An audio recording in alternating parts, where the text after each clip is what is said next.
how do I manage multiple financial goals when I have way too many goals and I don't even know where to start? Should I spend my HSA money on medical bills, or should I let that money grow over time? Should savings targets be net or gross pay?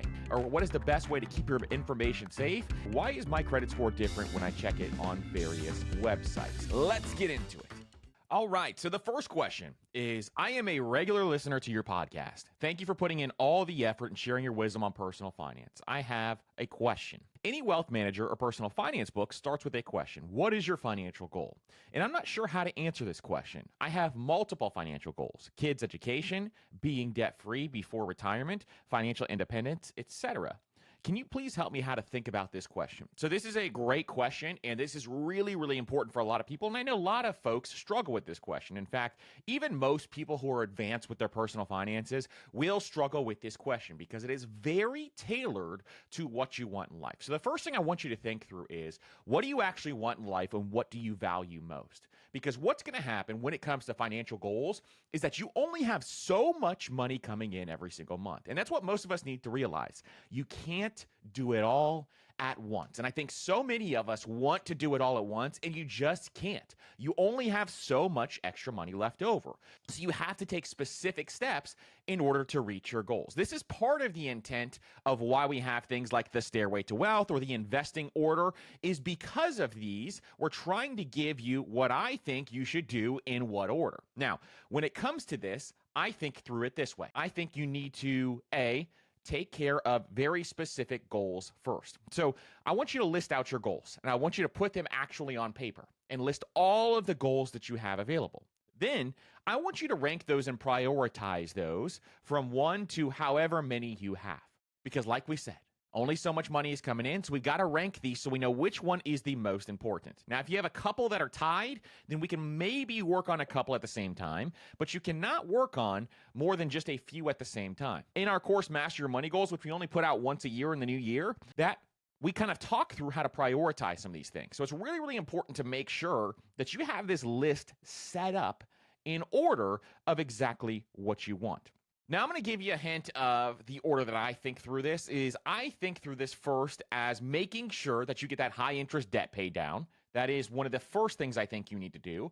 And you need to have that emergency fund built up. If you don't have those two things done first, then I wouldn't move on to any other financial goals, because those two things need to be done first. Now, if you're asking yourself, well, what is high interest debt? We classify it as any debt above a 6% interest rate outside of your mortgage. If you got a mortgage at a 7% interest rate over the course of the last year, then we're just going to consider refinancing that down the line when rates drop. But right now, what I want you to think through is, if I have any debt, specifically credit card debt or personal loans, or if you got a student loan with a really high interest rate, all of those need to be prioritized first before you move on to some of these next steps. So if your goals are situated where you have to build out your emergency fund, or you have to get that set up where you are paying down high interest debt, those come first.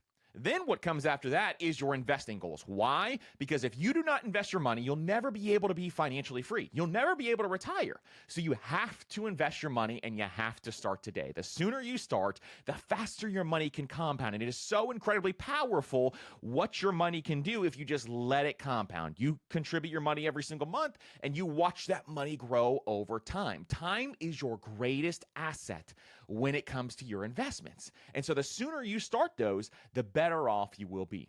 So if you have some other investments, you want to take care of your retirement first. Your retirement comes before your kids' college goals and anything else.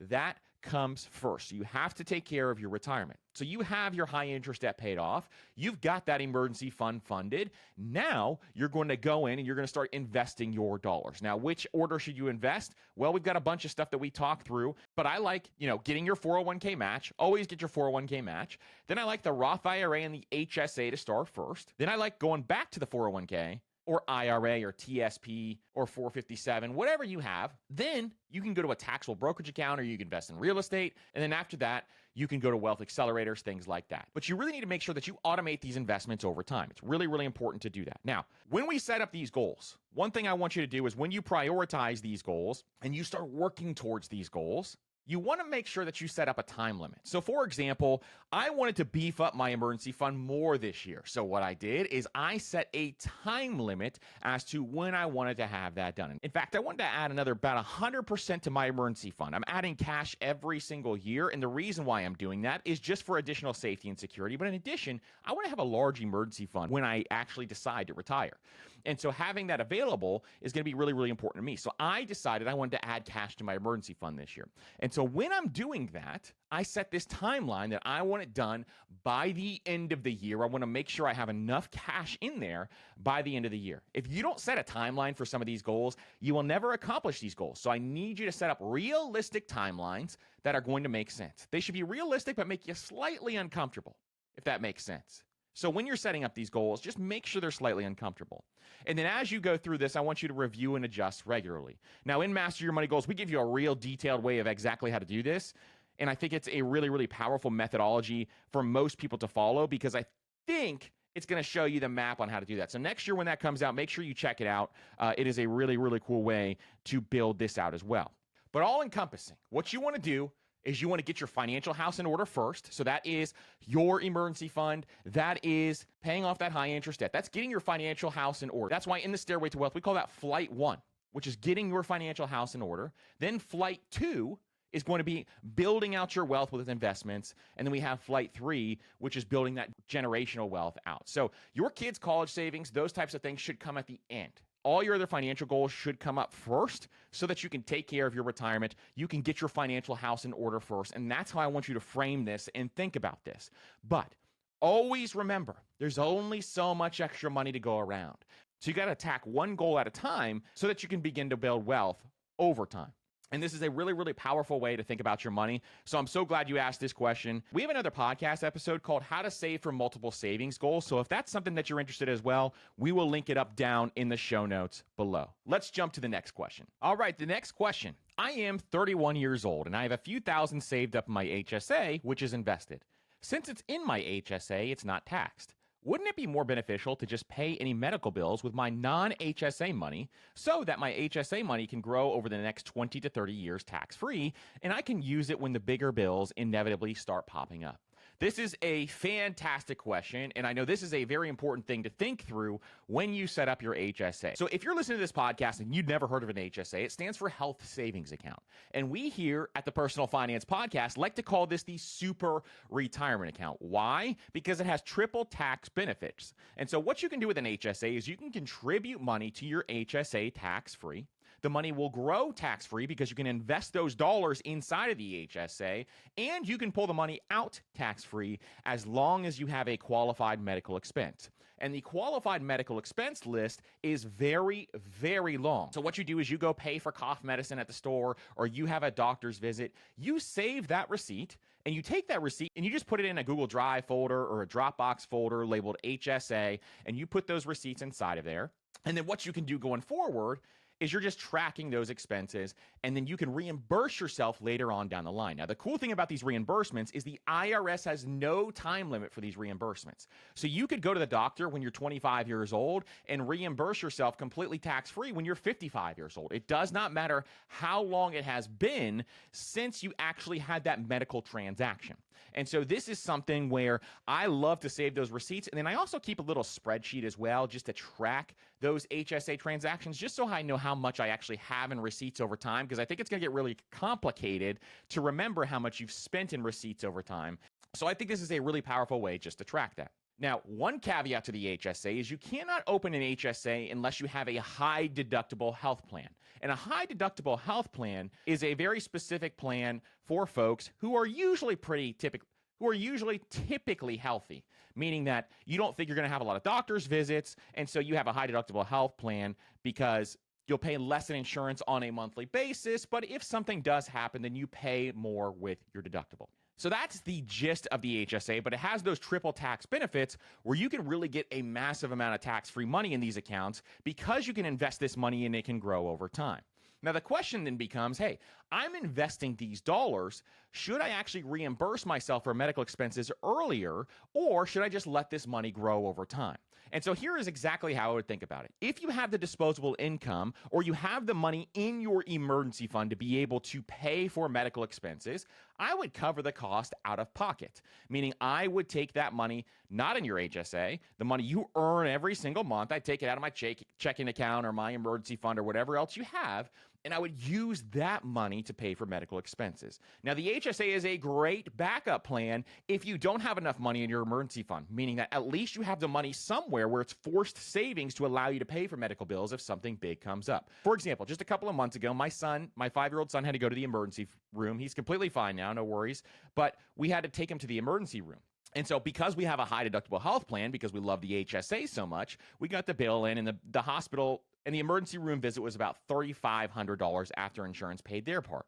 And so if we did not have an emergency fund for this unexpected visit, then we would have to pay that completely out of pocket and try to scramble to figure out, hey, where's that money coming from? But instead, we have the emergency fund in place, and so the money is just there, worry-free, so we just pay that medical bill. And so if you're in a situation where you have the emergency funds available, then you can go ahead and do the same thing. But if you're scrambling and you have no idea where the money's going to come from, just use your HSA. I know it's going to interrupt compound interest, but you have the money there and it's available. Now, if you can develop a plan going forward where you don't have to utilize that HSA, that's going to be the most powerful thing because it can grow over time and you can save those medical bills that you are paying for out of pocket, and you can reimburse yourself tax-free when it comes time to actually draw those down in retirement. So that's the cool thing about this, is that you can start to draw down some of those medical bills and you'll be able to withdraw those in retirement. So very, very powerful way to think about retirement and have those triple tax benefits. So that's how I would think about it, is consider that over time. Now, where do you open an HSA if it's not through your employer? So if your employer offers an HSA, then I would check that out. But a lot of times, the best and highest rated HSA provider, and I have no affiliation with them except for that I have mine there, is Fidelity. And Fidelity has the lowest fees, and they have some of the best investment options out there. So I love Fidelity for the HSA, because you can invest in those Fidelity index funds.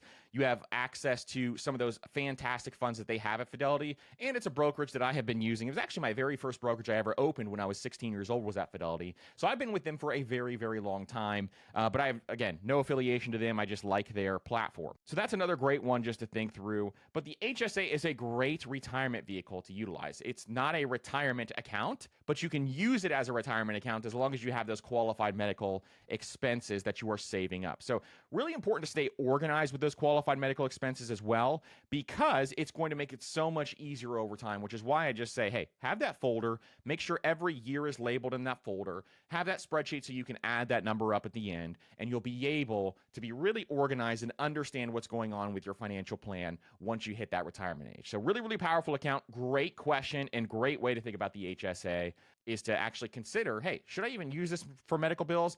If you have the funds, I would try not to. The next question, should savings targets be based on net or gross pay? And if they're based on gross, how should taxes be accounted for in the 50-30-20 budget? Now, this is a fantastic question as well, and this is one where I want you to really consider how you're investing your dollars prior to considering gross or net pay. Because a lot of times, if you're contributing to a 401k, you're going to want to factor in gross pay because your investment contributions actually come out of your gross pay. This is one, if a lot of you contribute to your 401k, then gross pay is probably the metric you want to factor in because of those 401k contributions. So really, really important caveat there as you think through this. Now, the second part of this question is, if based on gross, how should taxes be accounted for in the 50-30-20 budget? So this is part of the problem with having hard stop numbers when it comes to budgeting percentages, is I like to have ranges instead of hard stop numbers. I understand the 50-30-20 budget is there just to try to set up some guardrails, but I think you have to have some bumpers in between. Meaning I think you have to have ranges, because a lot of times taxes are going to need to be factored in to that 50% because it's a necessary expense that you're going to come up. Debt is also another problem when it comes to the 50-30-20 budget, because there's nowhere to pay down debt in a 50-30-20 budget. And if you don't know what a 50-30-20 budget is, it means that 50% of your income goes towards your needs, 30% towards your wants, and 20% towards your savings.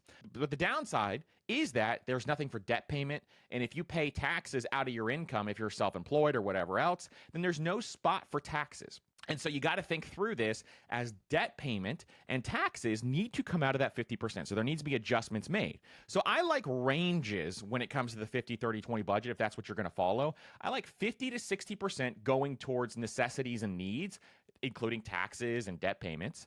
Then I like 20 to 30% towards wants and 20 to 30% towards wealth, because the wealth number is really, really important as well. And I like to have at least a minimum of 20% savings rate going towards your wealth, trying to bump that up towards 30 and even higher if you're trying to retire early. So it really depends on your financial goals when it comes to a lot of this stuff. But 50 to 60% towards your necessities should be able to cover a large portion of your necessities, because you can think about this. Housing is in there. Your car payments are in there. You also are going to have those debt payments. You're going to have taxes. You're going to have, electric bills, food.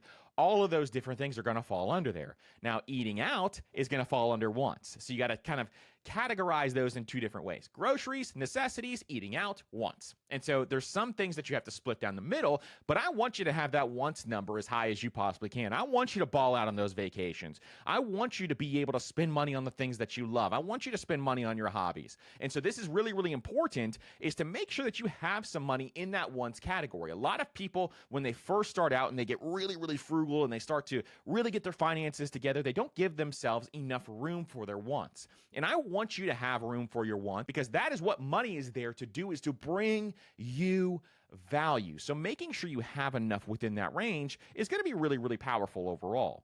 And then making sure you have enough going to wealth is also really important. So this should shift as a range. And if you need more for specific categories, then just think through, well, what needs to give in order for me to change up that category as well. But taxes should fall under that 50% range, because you have to pay them. They are necessities because you absolutely have to pay them. Same thing with your debt payments. Both of those need to fall under the 50%, but that's why I like 50 to 60, depending on what your financial situation is. The next one, what is the best way to save all account info and passwords for family and friends in case of death? So this is one where I think a lot of people, we're going to have to do an entire episode on this and how to put together some of your estate documents, especially if you need to make sure that everything is in one place. So if one person is handling the finances in your family and the other person really isn't doing much with it, you really need to have a plan in place in order to make sure that if anything ever happened to you, they know how to get into your accounts, they know where life insurance is, they know where all of your passwords are, they know where everything is. So we'll do an entire episode on that. I'll put that on our list. But overall, the real quick answer to this is just get a password manager, because for a long period of time, I didn't want to pay for the password manager. They're like $100 a year. And I was thinking through like, hey, man, I could put this on a spreadsheet. I could put it in a secure document, a password protected document, but it just gets way too messy. And a password manager allows you to put each and every single website securely inside the password manager. You can access it wherever you are, and you're able to actually have all your passwords and all the websites where everything is all in one location. So there's two that I have used in the past. One is LastPass, and LastPass is a great feature that offers an emergency access feature where you can add one or more emergency contacts in case anything ever happened to you. And so that's a great way to do that. And then 1Password is another one, which allows you to designate a recovery option for family members or trusted individuals. So that's the easiest way to do this. Now, some people are weary about password managers because they don't want all of their information in one location online. And so I get it. If that's you and you don't want all of your information inside of one location in case that got hacked or something happened there, then really, really important for you to keep it offline. So what is a way for you to keep it offline is, A, you could put it in something like a binder in your house and put it in the safe. That is one way. I know people who do that. They have these giant binders. Or you can put it in your will and estate plan, meaning you can put instructions in your will and estate plan that will allow you to protect that as well. And it can give you instructions on where your passwords are, where you can find your passwords, because you don't really want that to include passwords themselves, because wills can become public record through probate. So you got to make sure that you have it in some sort of secure system still. But you can give instructions on where to find that stuff in your will as well if you want to keep it offline. Now, you can also use secure document storage with encrypted files, and you can keep that in, a physical location like a safe if you're worried about that as well.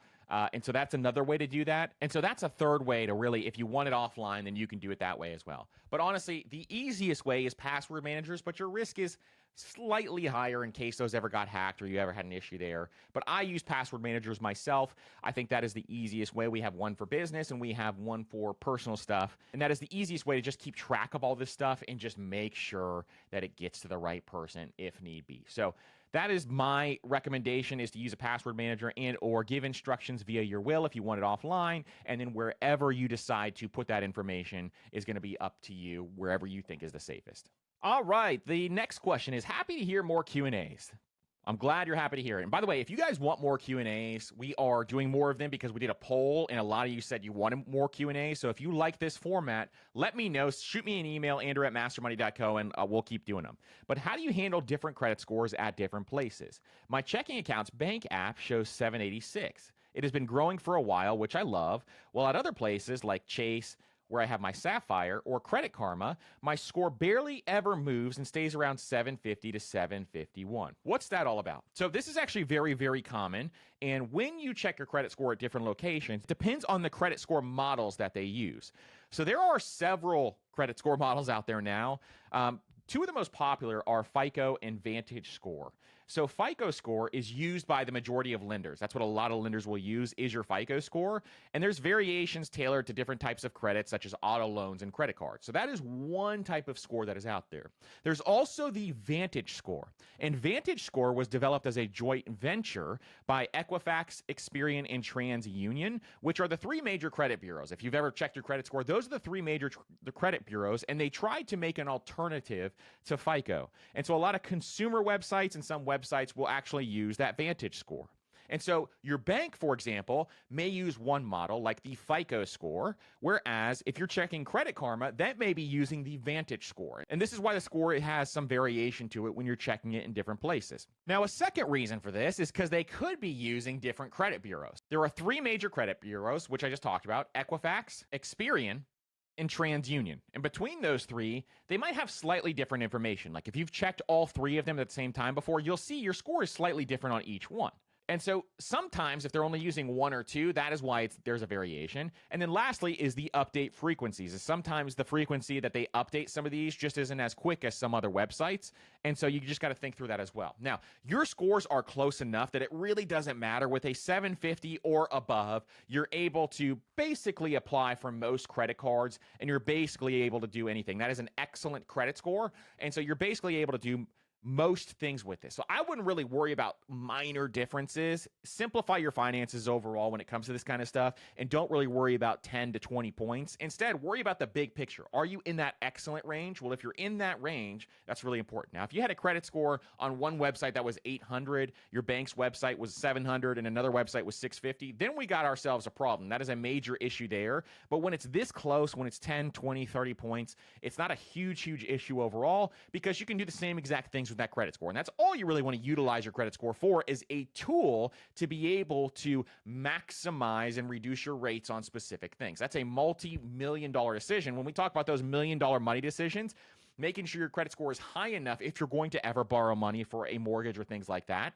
Making sure that credit score is high enough is going to reduce that rate, which can save you hundreds of thousands of dollars over the course of your lifetime. So as long as you can do the same exact things, if you're in the same range with that excellent credit score, that's going to be the most powerful thing for your personal finances. But I love that you're thinking about this, and congratulations on having such a great credit score and taking care of some of your things. Obviously, if you want to make sure that you improve your credit score as well, we talk about the 80-20 rule, meaning that making sure your bills are paid on time and making sure your credit utilization rate is low. Those two things have the majority of the impact when it comes to improving your credit score. So those two things are something that can really, really help you improve your credit score over time. But you can also check it for free at annualcreditreport.com, and you're entitled to a free annual credit report. So if you want to run it once every single year, I would just run it in that one location, annualcreditreport.com, and it's a really easy way for you to be able to run these reports for accuracy, dispute any errors, those types of things. If there are errors on your credit report, just double check that.